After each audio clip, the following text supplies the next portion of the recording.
Meio-dia, 21 minutos, chegou a hora de falar sobre ele, o café. Oba. Uma bebida tão comum no nosso dia a dia tinha que fazer parte, claro, do Quero Saber uma hora ou outra. Já bebeu o seu hoje, Mário Mota? Eu só tomo de manhãzinha, uma xícara bem enxicrada. Comedido, comedido. Mas para começar o dia sem ele é meio difícil. E olha, tem tanta gente que não abre mão dessa bebida, com leite amargo e até aqueles mais incrementados que você encontra nas cafeterias.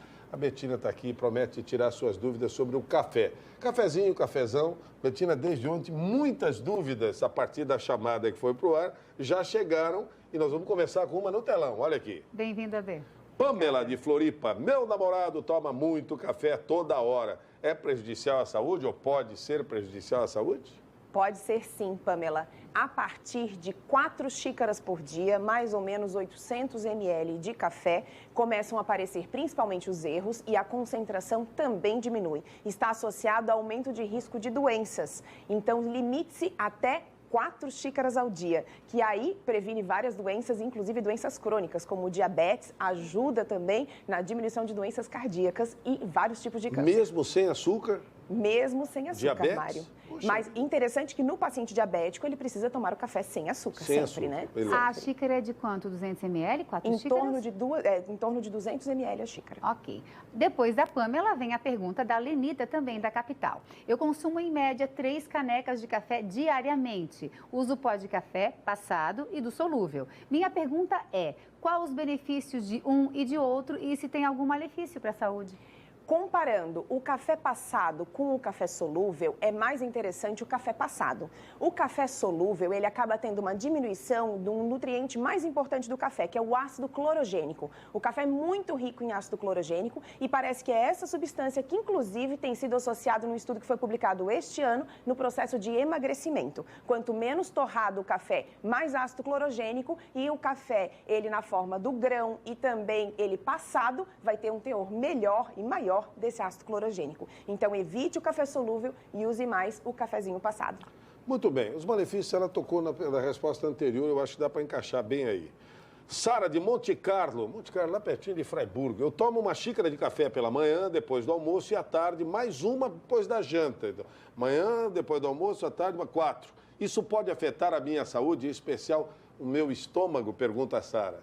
Sara, se você tiver gastrite, pode afetar o estômago sim. No caso da vigência de uma gastrite, precisa reduzir o número de cafés. A minha preocupação foi o horário que você toma esses cafés. Se você dorme menos de 6 horas por noite, é importante você retirar esse café da tarde e da noite, antecipá-lo, no máximo até as 2 da tarde, porque indivíduos que tomam muito café podem ter o sono encurtado. Importante dormir 6 horas por noite. Além de ter o sono encurtado, alguns indivíduos têm um sono muito superficial com o uso da cafeína. Sabe aquela sensação de que você está dormindo, mas às vezes um pouco acordado? Isso também não é legal. Precisa aprofundar esse sono. Então é importante daí você diminuir talvez a quantidade do café ou reduzi-la. Mas até 4 xícaras ao dia está protegida pelos estudos científicos, trazendo vários benefícios. Ótimo. Daqui a pouco te chamamos de volta. Obrigada, Bê, por Obrigada. enquanto.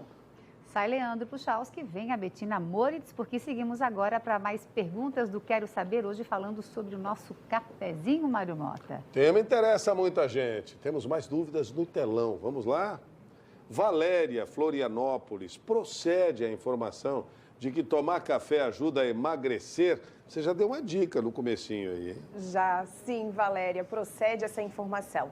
O ácido clorogênico presente no grão do café, ele tem auxiliado, tem sido grande candidato em ajudar no processo de emagrecimento, na queima de gordura, na verdade. E o cafezinho que tem maior quantidade dessa substância, que a gente chama de polifenol, é principalmente o café quando ele está verde. O café que você toma, ele vem do grãozinho verde e aí ele é torrado. Quanto menos torrado este grão, maior o teor de ácido clorogênico. Então, fique atenta. Cafés forte ou extra forte é porque ele foi torrado a mais. Ele passou um pouquinho do ponto e por isso fica com aquele saborzinho amargo. Então, prefira um café menos torrado, principalmente um café mais tradicional. Ótimo. Vamos agora, depois da Valéria, saber da pergunta da Rose de São José. Gostaria de saber se tomar muito café dá insônia. Eu tomo muito café e tem noites que eu durmo muito pouco.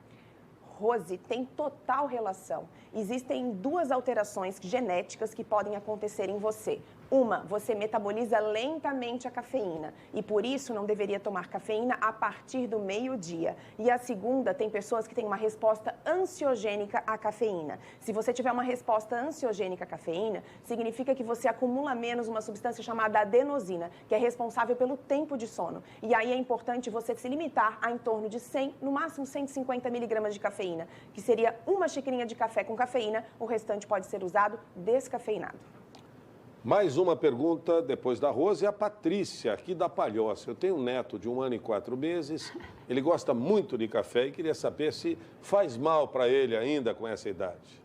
Patrícia, as concentrações para crianças menores de 5 anos, de cafeína são muito pequenininhas. Senão a gente vai alterar, sim, também a fisiologia do sono e aí pode ser prejudicial para o seu filho, sim. Então, quantidades muito pequenas, ele poderia tomar um golinho de café só ao acordar. Realmente tem estudos mostrando que chá preto, chá verde, chá mate e café melhoram a atenção e a concentração. Mas é muito pouquinho, principalmente em crianças dessa idade. Não mais do que um golinho. Então, deixa ele provar e aí não deixa ele tomar uma xícara inteira não, que vai atrapalhar o sono e não é legal para a criança.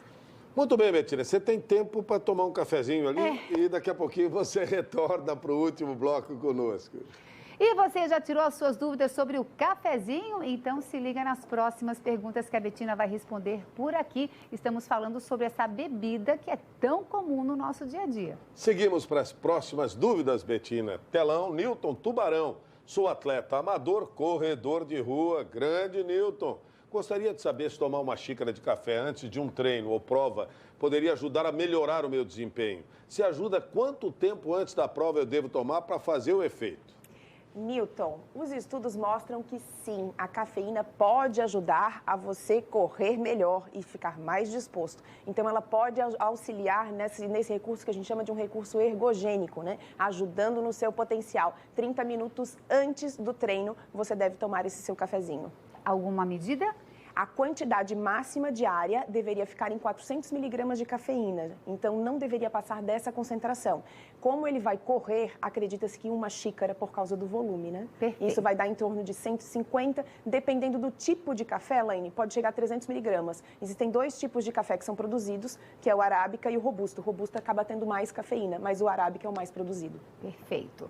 Janine de Ermo, eu tomo muito café durante o dia. O dia que eu não tomo, eu sinto dores de cabeça. Isso é normal? Janine, acontece sim, porque o café ajuda na vasoconstrição, inclusive ele vem em vários medicamentos que ajudam no tratamento da dor de cabeça e nas enxaquecas. Quando você não toma nada de cafeína, você pode ter uma reação de leve vasodilatação que desencadeia o aparecimento então dessas dores de cabeça. Toma lá um golinho de café com cafeína de manhã para garantir que não vai ter dor de cabeça no dia e o restante do dia, caso você não possa tomar essa cafeína, tome descafeinado.